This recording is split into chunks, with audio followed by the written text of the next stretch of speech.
Good evening. For 47 years, Britain had been part of the European Union, but at the stroke of 11 p.m. local time, it officially left.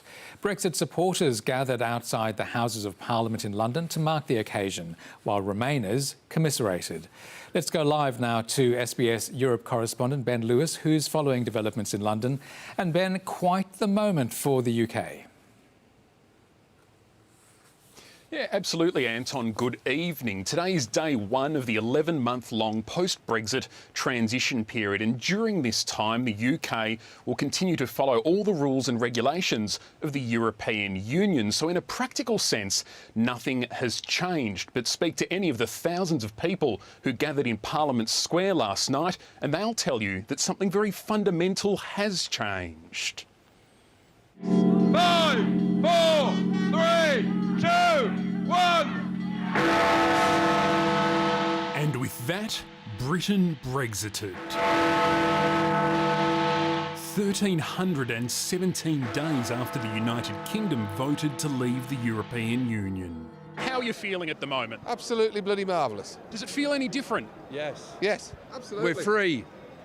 We're free of those pirates in Brussels. It's on Independence Day. You know, this is our independence. We've been fighting for this for ages and we've got it now. When the referendum took place a few years ago, did you ever think you'd be standing in Parliament Square in 2020 dressed up as a knight? Absolutely not. No, I didn't think we'd get here, to be honest with you. I think that the division in this country is caused by the Remainers. If they had just accepted the result of the democratic vote and got on with it, we could have been out a long time ago. Enjoying the adulation, Mr Brexit himself. And there are some that say we shouldn't celebrate tonight.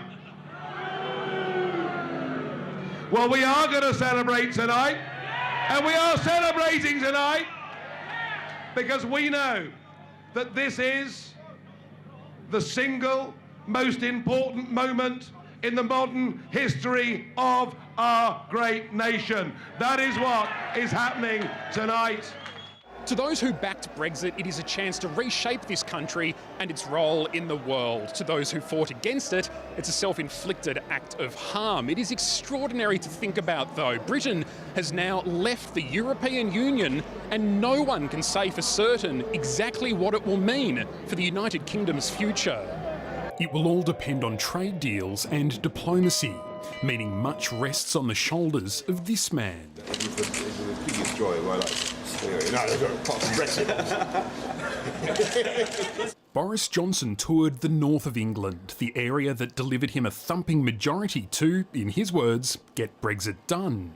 Later, he addressed the nation. The most important thing to say tonight is that this is not an end, but a beginning. This is the moment when the dawn breaks and the curtain goes up on a new act in our great national drama. He leads a divided kingdom. In the referendum, 48% of voters wanted to remain. Polls suggest that figure may be higher now.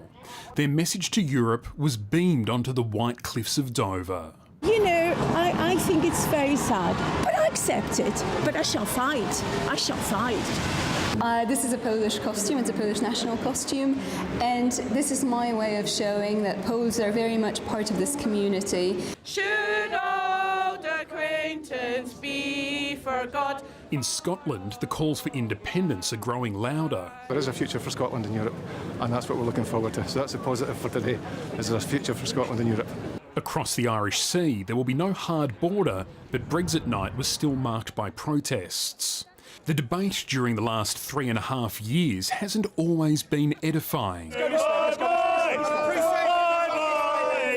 It's hard to imagine the country suddenly coming together. But as the Union Jack was taken down in Brussels, most Brits would agree this is a major turning point in the history of the United Kingdom. Across Europe, leaders have bid Britain a fond farewell. The underlying message, we're sorry to see you go, and we'd always be happy to have you back. But don't expect that goodwill to continue when trade talks begin. All aboard the Brexiters Express. For Brexit Party members in Brussels, it was a triumphant departure from the EU on a day they thought may never arrive. The MEPs here today. Our duty is done, our harvest is home, and now we're off.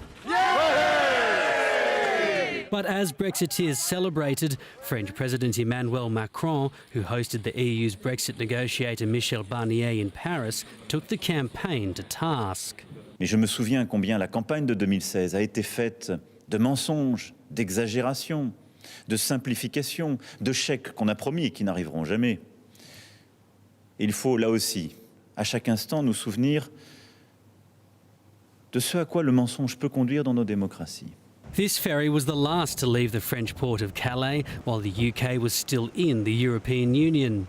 By the time it docked in Dover, the UK was in the choppy waters of transition, as back in Calais, Brexit Day was met with Gallic resignation.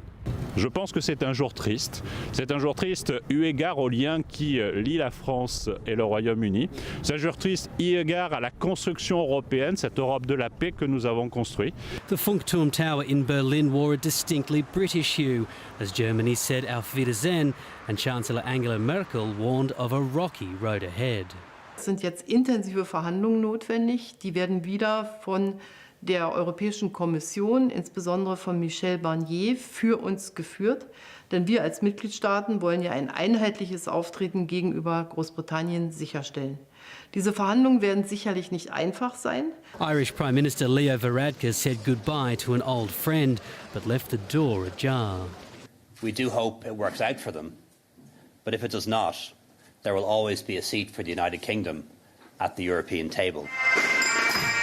Musicians in Gibraltar played the EU's anthem as it lowered its flag at the Spanish border. Chief Minister Fabian Picardo describing it as a very sad day. 96% of Gibraltars voted to remain in the EU, but the country's status as a British territory leaves its people between a rock and a hard place. Matt Cannellan, SBS World News. Last night inside number 10 Downing Street, Boris Johnson held a small celebration with friends and supporters. They drank English sparkling wine rather than French champagne. But the pressure is now on the Prime Minister. For decades, politicians here have blamed all of the ills of the United Kingdom on Brussels. That ends now. Anton? Interesting days ahead. That is Ben Lewis updating us live from London.